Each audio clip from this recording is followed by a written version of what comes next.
সামনে যে আমাদের জাতীয় নির্বাচন আছে, এই নির্বাচন উপলক্ষে আমরা ট্রেনিং করছি, যেটার পার্ট আমি গতকাল আমাদের ইন্টারনাল কিছু ট্রেনিং আমরা দেখেছি, এবং সেখানে আমাদের যারা নির্বাচন দায়িত্ব পালন করবে তাদের বিভিন্ন প্যাকেজে আমরা প্রায় লাস্ট প্যাকেজে আমরা STX যেটা আমরা ট্রেনিং করছি, সিচুয়েশন ট্রেনিং এক্সারসাইজ, এটা আমরা কন্টিনিউ করছি আমাদের সীমান্তবর্তী যারা আছে তাদের সহ এবং ব্যাটালিয়ন সদরে যারা আছে, যাতে আমরা নির্বাচনের সময় খুব সুন্দরভাবে এবং আমাদের দায়িত্বটা যে সবাই আমরা জানি, সেই অনুযায়ী আমরা এই ট্রেনিংগুলো আমাদের ইম্পার্ট করছি, আমাদের লোকজনকে ট্রেনিং দিচ্ছি।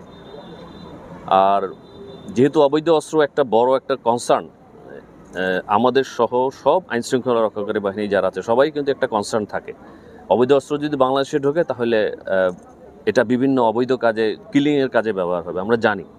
তো সেই জন্যই কিন্তু আপনারা জানেন যে বিশেষ করে কুমিল্লা ব্যাটালিয়ন গত প্রায় 2 মাস আগে বেশ কিছু অস্ত্র ধরেছে, এবং আমাদের ইউনিটগুলোও যেমন সিলেট ব্যাটালিয়ন বেশ কিছু অস্ত্র ধরেছে, এবং সুনামগঞ্জ ব্যাটালিয়ন।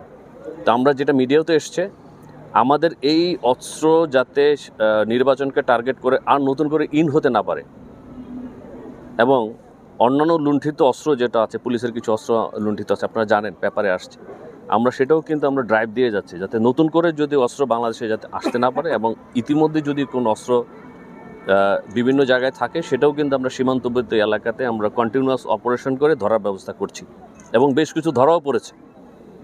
তবে আমাদের টার্গেট থাকে যে যারা অস্ত্রটা বাংলাদেশে নিয়ে আসলো, যে সাপ্লাই চেনটা এটার মধ্যে যারা সংযুক্ত আছে, সম্পৃক্ত আছে, তাদের যদি আমরা ধরতে পারি, আইনের আওতায় আনতে পারি, তাহলে কিন্তু এই সাপ্লাই চেনটা বন্ধ হয়ে যাবে।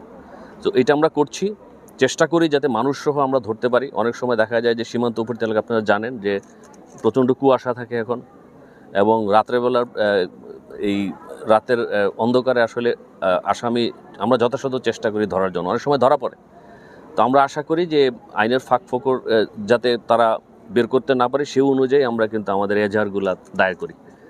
তো আশা করি আমাদের এই প্রচেষ্টা অব্যাহত থাকবে ইনশাল্লাহ।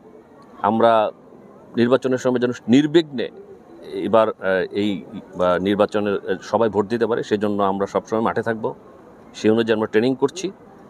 এবং কোনো অস্ত্রের কোনো ইনফরমেশন যদি থাকে, আমি আপনাদের মাধ্যমে, সাংবাদিকদের মাধ্যমে এলাকাবাসীকেও বলবো যে আমাদেরকে তথ্য দিয়ে সহায়তা করার জন্য। আমাদের বিওপি কমান্ডারের নাম্বারগুলো আপনাদের কাছে আছে, এবং আমরা বিভিন্ন সময় আমরা দিয়েছি।